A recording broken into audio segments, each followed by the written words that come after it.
claves para entender el llamado paro agrario. Bueno, no se trataría de agricultores o de campesinos los que están protestando, como ligeramente se ha intentado ver.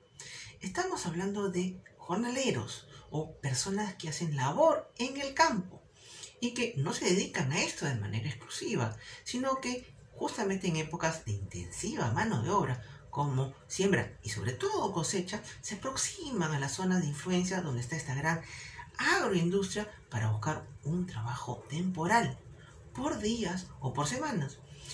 Este tipo de trabajo está contemplado en un régimen que paga por diario, es decir, le permite generar una liquidación por la cantidad de días trabajados y a su vez permite que compensaciones que usualmente son anuales o mensuales como CTS o gratificación sean contempladas por la cantidad de días que se ha trabajado. Es decir, la jornada completa tiene que ver con trabajar meses durante el año para adquirirlo, pero en este caso con el día si podías sumar a tu trabajo diario una cantidad de soles, muchos, pero que acumulaban lo que eran los beneficios anuales.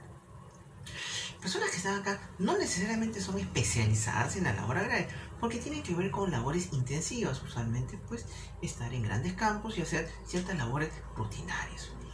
Estas personas se han visto afectadas de una manera u otra por la forma del trato, que es lo primero que han manifestado. Claramente los ingresos sumados, digamos, no contemplan el mínimo, pero de una manera u otra sí están dentro de la ley, es decir, están dentro de la condición del mínimo. Pero las manifestaciones que se han dado de los dirigentes de las primeras manifestaciones tienen que ver con incapacidad de entender, por ejemplo, una enfermedad o un malestar propio del trabajo intensivo que tiene el agro, ¿no? En el que te puedes cortar o picar o simplemente agotar. El hecho de tan básico de no darles agua potable para la jornada, dicho de paso, sí es una falta de seguridad laboral, porque en plantas y hasta en oficinas, el agua es parte de un beneficio. Evidentemente ya podemos suponer temas como de baño, y se ha mencionado hasta el tema de insultos y de usos inapropiados del lenguaje, hasta de epítetos racistas. Ya mencionan mucho a las personas, además a los caporales. Ni siquiera menciono a los dueños, porque claramente los dueños no los contratan directamente ni los gerentes de las agroindustrias, sino encargan a servicios que se especializan en esta labor de contratación masiva. Entonces no hay relación directa con los dueños de estos fondos, digamos, agroindustriales, que a veces es de una familia, pero también muchas veces de empresas y de capitales. Mencionan a estos caporales, que no son otra cosa que personas que están directamente trabajando en el campo o en el reclutamiento, y que claramente no guarda relación necesariamente familiar con los dueños o los inversionistas de los grandes fondos. Entonces acá hay una clave bastante interesante, porque el maltrato directamente viene de personas que están haciendo el reclutamiento. Entonces hay acá que abordar esta temática con un efecto laboral, que a su vez se puede convertir en un problema social y político gigante como el que estamos viviendo, y desencadenar el impacto a otras industrias, como por ejemplo está ocurriendo con la minería. Entonces, ¿de qué manera un aspecto laboral se puede convertir en un aspecto tan grave para un país? Es una clara muestra de que no hemos estado viendo una realidad circundante. Y dos, que incluso el maltrato, con insultos que pueden parecer incluso cotidianos a la labor diaria, no es permisible y no se puede soportar, sobre todo porque es lo humanamente reprochable, y a su vez porque afectan, digamos, a todo un sector y toda una industria por detalles que tienen que ver con simplemente con personas de muy mala educación y de muy malas concepciones acerca de emplear a otros o de supervisar la labor de otros, estos llamados caporales. Se han visto cuestiones históricas centrales, claro, de una manera u otra van a aflorar. Y también es cierto que la literatura o la revisión histórica es justamente las referencias hacia los caporales, es decir, a las personas que, insisto, no necesariamente son los dueños, sino los encargados de la labor directa del trato con las personas del campo, las que durante mucho tiempo, digamos de manera ya historiográfica, han sido representados como quienes ejercen este trato hasta discriminador e insultante y denigrante. Como alguien que de una manera u otra incluso puede convivir o venir, digamos, de los mismos estratos sociales, y por qué no ser paisano o vecino de las personas que emplea, puede ejercer pues este tipo de trato, de maltrato hacia los demás. Pues evidentemente porque no lo hemos estado viendo o no se ha querido ver. Y los dueños de los negocios justamente, o de las grandes industriales, justamente a subcontratar el empleo y desentenderse evidentemente de la labor, parece ser que no han estado viendo. Una de las manifestaciones tiene que ver con que para qué existen el área de recursos humanos. Y eso ha estado claramente expuesto en las primeras quejas. Y nos preguntamos entonces, ¿para qué existen las áreas de recursos humanos? Entonces, estamos hablando que las áreas de recursos humanos que deben pertenecer al agroindustrial y no necesariamente pues a los servicios que ya imaginamos que muchos de estos pues no deben tener pues una visión ni siquiera de bienestar, pues, ¿no? Ni de igualdad. ¿Dónde están? O sea, claramente se pueden desentender de las personas que tercerizan.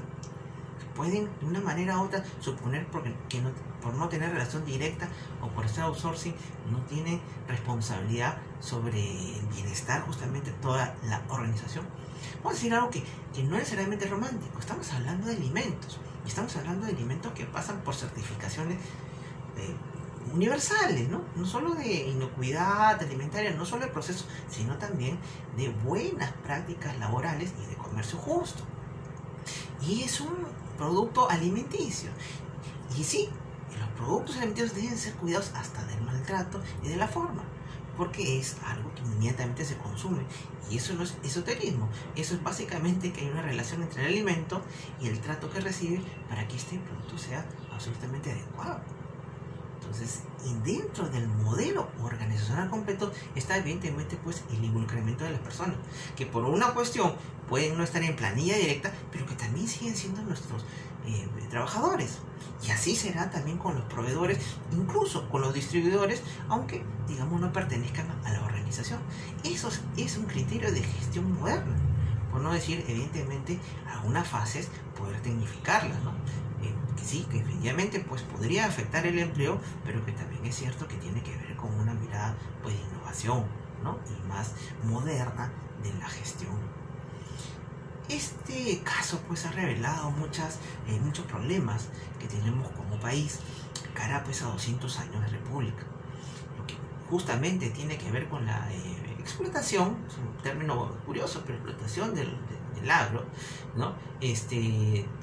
Y de la tierra, de una manera u otra puede revelar cosas que no han estado resueltas en la relación entre las personas, no solo de distintas posiciones sociales, sino incluso del mismo entorno laboral o social. Esta incapacidad para entendernos, escucharnos y, por qué no, de respetarnos como personas.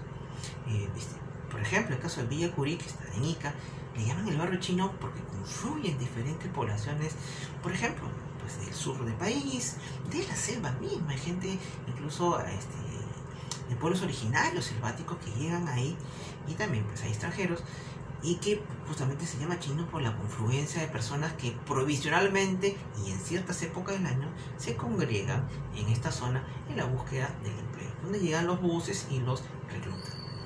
Y justamente buses que llegan muy temprano y que parece ser las personas que recogen pues no tienen el mejor de los tratos, ¿no? Y cosas pues que pueden ser tan ligeras como dar agua o horas de descanso o atender simplemente las pequeñas emergencias laborales obvias que se generan en el campo, y no tener, y eso está manifiesto, no aceptaron que se tenga un seguro contra riesgo laboral en una actividad en la que estás expuesto al aire libre. Por ejemplo, tener seguro es para contra riesgo de trabajo es una inversión. No podemos pensar que es un gasto. Y claramente pues es una de las grandes y mejores medidas que puedes tener frente, por ejemplo, a un accidente que claramente va a ser cotidiano más expuesto al medio ambiente. Y esto no tiene que ver solamente con discusiones técnicas o legales, creo que tiene que ver con una mirada de lo que entendemos como país y de nuestros otros compatriotas, cómo nos miramos entre nosotros, cómo entendemos que es el otro a quien yo empleo, ¿no? Y también es cierto de yo como empleador o como empleado, cómo entiendo y miro la labor de quien me emplea, ¿no? Sea el supervisor y evidentemente sea el dueño del negocio. No puede existir esta simbólica distancia, ¿no?, entre quien es el dueño de una mega empresa, justamente que ha generado grandes divisas, hay que decirlo, gran cantidad de empleo, que ha formalizado pues lo que usualmente estas personas usualmente no tienen, como el acceso a la seguridad social u otro tipo de compensaciones, porque en otras labores no se daría de esta manera intensiva la formalidad. Pues de una manera u otra, ¿cómo se puede desperdiciar esa oportunidad justo de formalización y de exportación y de ubicarse en otros mercados internacionales y de claramente pues, competir en otros lugares con buenos productos de lo que somos capaces de producir, con una mecánica interior social de desconocernos el uno al otro, de distinta posición y de distinta manera? Hay que reentender claramente la relación entre nosotros y con ello hacia dónde vamos, qué entendemos como progreso y básicamente hacia dónde pateamos, y si vamos hacia el mismo arco y si consideramos que del costado, aunque parezca diferente a nosotros, esta parte de nuestro equipo y patea hacia el mismo arco, porque así llegamos a los mundiales. Reentendamos claramente la visión de país que tenemos del trabajo, de la industria, del progreso y de la relación entre nosotros. Estemos siempre más cerca de la realidad. Nos vemos.